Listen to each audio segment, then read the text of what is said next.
Olá, minhas queridas, mais uma vez estamos juntas para aprender da Palavra de Deus, essa verdade que nos liberta. Vamos orar. Senhor Deus, muito obrigado, Senhor, por estarmos aqui, por podermos falar contigo, Senhor, e obrigado, Senhor, pelo Senhor falar conosco, pelo Teu Espírito, Senhor, realmente apresentar, Senhor, a Sua verdade aos nossos corações. Abençoa para que todas essas verdades nos afastem das mentiras que Satanás tão ardilosamente coloca na nossa vida. Continua, Senhor, neste período de isolamento, alimentando o nosso coração, nos fortificando, Senhor, e que possamos frutificar, levando a Tua palavra, Senhor, até aqueles que não Te conhecem, Senhor. É isso que eu te peço, em nome de Jesus. Amém.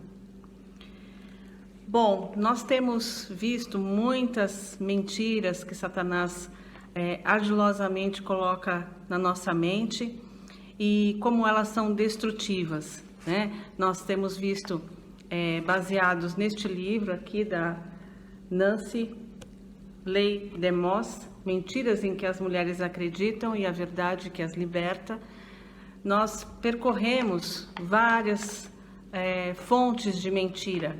Mentiras, primeiramente, sobre Deus, dizendo que Deus não nos ama, né? Que Ele não é suficiente para nós. Vimos mentiras sobre nós mesmas, mentiras sobre pecado, mentiras sobre casamento, sobre filhos, sobre as circunstâncias, sobre as prioridades, sobre as emoções. E todas esses capítulos que a gente foi percorrendo estão aqui no canal. Você pode acessar qualquer uma dessas lições, né?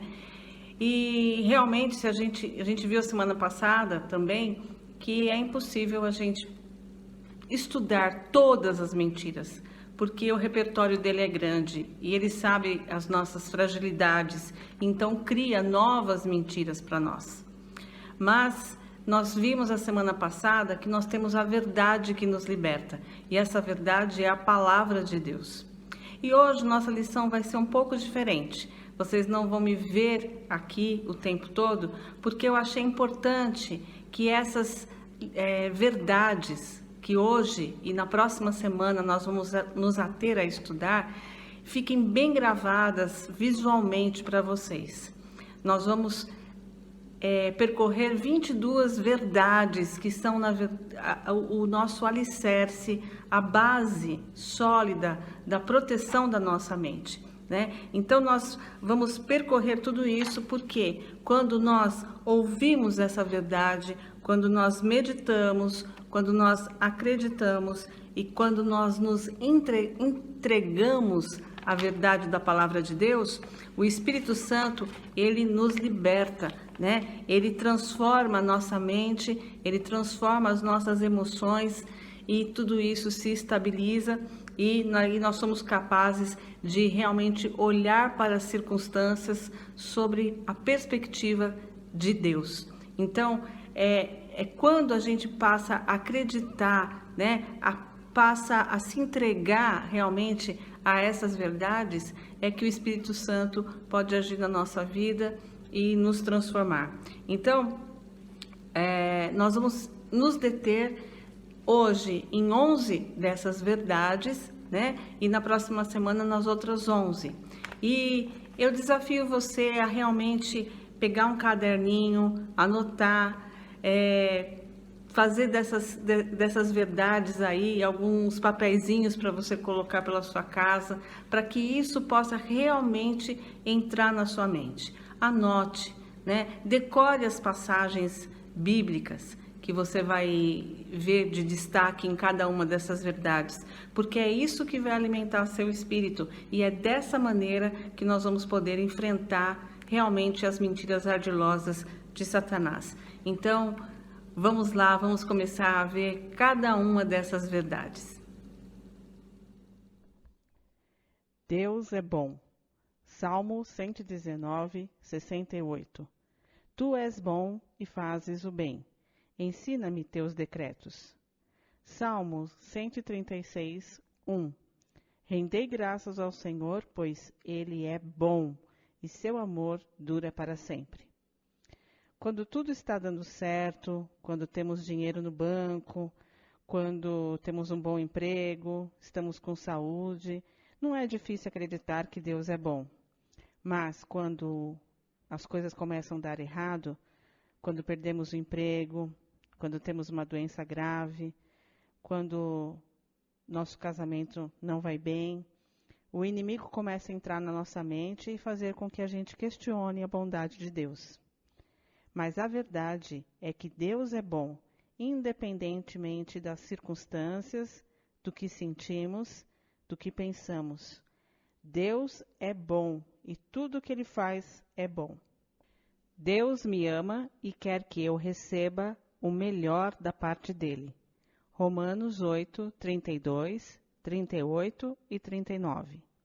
Aquele que não poupou nem o próprio filho, mas pelo contrário o entregou por todos nós, como não nos dará também com ele todas as coisas?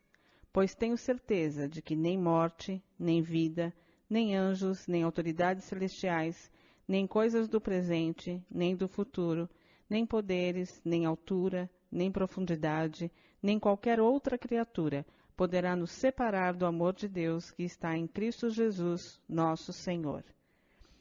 Deus não nos ama porque somos amáveis ou dignos, mas porque Ele é amor. Não tem nada que possamos fazer para merecer esse amor. E por isso nós também não conseguimos compreender esse amor incondicional. Mas quando nós acreditamos nele e o recebemos, o seu amor transforma a nossa vida. E porque Deus é bom e nos ama perfeitamente, é que Ele deseja para nós a total alegria. E essa alegria, Ele sabe que nós só podemos encontrar nele, essa alegria verdadeira, essa alegria duradoura. E por isso, Ele nos ama tanto que insiste que venhamos até Ele, o único lugar em que nós realmente seremos totalmente satisfeitos. Sou completa e aceita em Cristo. Efésios 1, 4 e 6. Como também nos elegeu nele antes da fundação do mundo, para sermos santos e irrepreensíveis diante dele em amor, para o louvor da glória da sua graça que nos deu gratuitamente no amado. Podemos ter sido rejeitadas por um pai, por uma mãe, por pessoas, mas nós temos que ter esta certeza, que em Cristo nós somos completamente aceitas. Não porque tenhamos um bom desempenho espiritual, porque fizemos algo para nos tornar aceitáveis a Deus. Deus é santo e a única coisa que nos torna aceitas, nós, pecadoras, caídas, condenadas e indignas, é porque estamos em Jesus. É o Filho quem nos justifica, é o Filho quem nos torna aceitáveis. E por isso temos essa certeza que somos completas e aceitas em Cristo. Deus é o suficiente.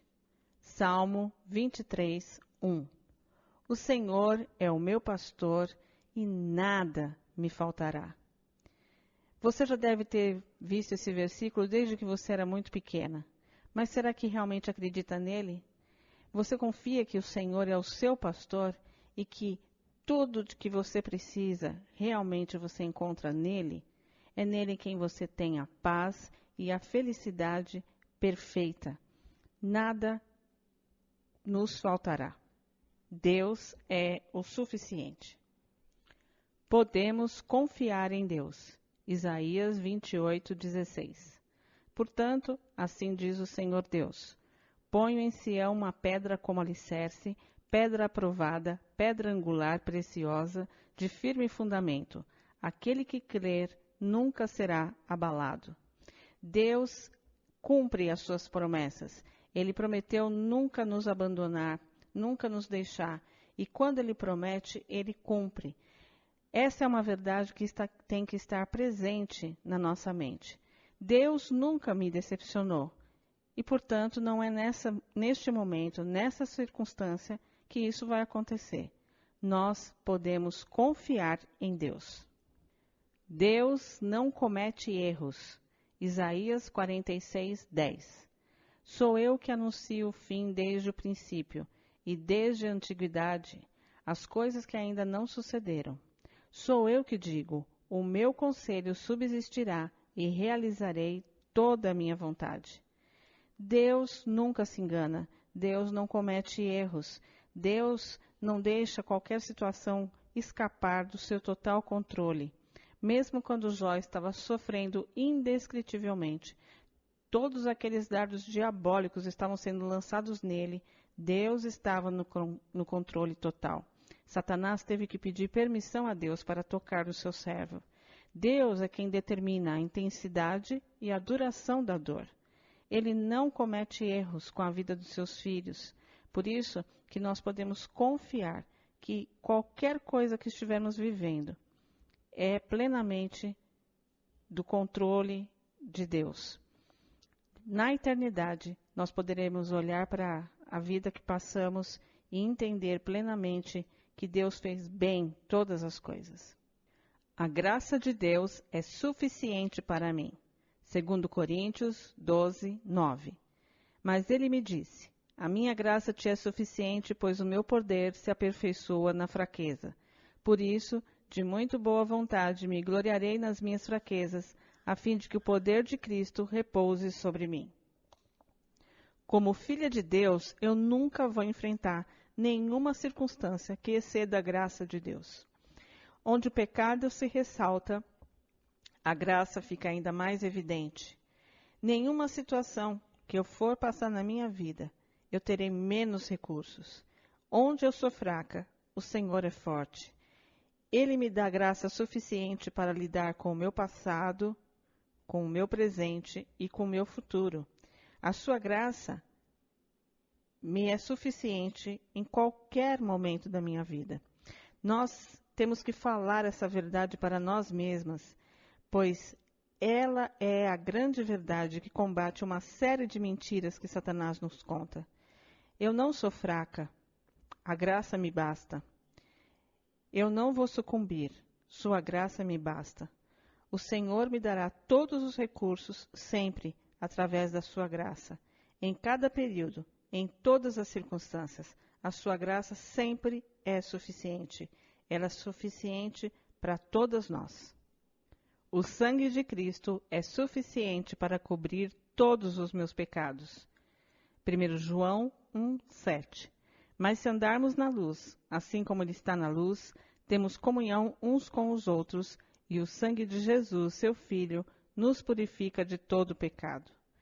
Não há nenhum pecado que não possa ser perdoado, não há nenhum pecado que não possa ser coberto pelo sacrifício todo suficiente do sangue de Jesus. E isso não faz com que nós consideremos os nossos pecados de uma maneira mais leve, mas, pelo contrário, faz com que nós glorifiquemos o Senhor, porque, através do sacrifício do seu Filho, Ele nos trouxe o perdão sobre todo e qualquer pecado. Isso deve nos fazer mais submissas, humildes de espírito e determinadas a escolher o caminho da obediência. O salmista falou muito bem em Salmo 130, 3 e 4. Senhor, se atentares para o pecado, quem resistirá, Senhor? Mas o perdão está contigo para que sejas temido. A cruz de Cristo é suficiente para conquistar minha carne pecadora. Romanos 6, 6 e 7. Pois sabemos isto, a nossa velha natureza foi crucificada com ele, para que o corpo sujeito ao pecado fosse destruído, a fim de não servirmos mais do pecado, pois quem está morto foi justificado do pecado. Não somos mais escravos do pecado. Cristo, através da cruz, nos libertou do domínio e do poder do pecado. Eu não sou mais escrava dele. Quando eu peco, não é porque eu não pude não fazê-lo, mas é porque eu escolhi me submeter ainda à minha velha natureza. A verdade é que nós não precisamos pecar, e nós não somos escravos, nem dominados pelo pecado. É o sangue de Jesus que nos libertou na cruz. Meu passado não tem que me atormentar. 1 Coríntios 6, 9 a 11. Não sabeis que os injustos não herdarão o reino de Deus? Não vos enganeis. Nem imorais, nem idólatras, nem adúlteros, nem os que se submetem a práticas homossexuais, nem os que as procuram, nem ladrões, nem avarentos, nem bêbados, nem caluniadores, nem os que cometem fraudes herdarão o reino de Deus. Alguns de vós éreis assim, mas fostes lavados, santificados e justificados em nome do Senhor Jesus Cristo e no Espírito do nosso Deus. Que fantástico! Deus, através de Jesus, fez nova toda a nossa vida. Já não temos mais que nos atormentar pelo passado sombrio que tínhamos, né? Mas nós devemos estar felizes pelo presente maravilhoso que o Senhor nos trouxe através da sua cruz. O passado está no passado. O Senhor fez novo todas as coisas através do seu sacrifício na cruz. A palavra de Deus diz que nós fomos lavados, santificados e justificados em nome do Senhor Jesus Cristo. Por isso, o nosso passado não deve nos atormentar. Ele está zerado em Cristo. E nós não devemos ser escravas de Satanás quando ele vem nos acusar, mas nós devemos mostrar a cruz onde fomos santificadas, lavadas e justificadas. A palavra de Deus é suficiente para me conduzir, ensinar e curar. Salmo 19, 7. A lei do Senhor é perfeita e restaura a alma. O testemunho do Senhor é fiel e dá sabedoria aos simples. 107, 20. Enviou sua palavra e os curou, livrando-os da destruição. 119, 105. Tua palavra é lâmpada para os meus pés e luz para o meu caminho. Muitos crentes da nossa geração não dão o valor que a palavra de Deus realmente tem. A verdade é que a palavra de Deus é a fonte para a resolução de todos os nossos problemas, para vivermos bem todas as circunstâncias da nossa vida. As pessoas sofredoras que nos buscam não precisam ouvir nossas opiniões, nossas sugestões. Nós precisamos direcioná-las à palavra de Deus, saber o que Deus tem para dizer. Precisam conhecer os mandamentos, as promessas, os caminhos de Deus. Se nós nos enchermos da palavra de Deus, com certeza nós teremos uma vida plena e feliz. Então a palavra de Deus, ela é suficiente. A Bíblia conduz, ensina, cura. Nela nós temos todos os recursos para vivermos, todos os recursos para agradarmos a Deus, todos os recursos para ajudar as pessoas. E é por isso que nós devemos direcionar as pessoas sempre para a palavra de Deus. Você viu quantas verdades que a palavra de Deus tem para nós e que são o fundamento, realmente, a base sólida da proteção da nossa mente? Por isso, todas as vezes que você for atacada por mentiras, que você perceber que você está sendo atacada por mentiras, volte nessas verdades, reveja, aconselhe o seu coração e a sua mente através da palavra de Deus. Registre tudo isso, memorize os versículos, né? E com certeza tudo isso servirá para libertar a sua mente, para estabilizar suas emoções e você ter uma vida mais plena com Deus. Na próxima semana nós continuaremos vendo outras verdades da palavra de Deus e eu espero que você esteja conosco. Deus abençoe.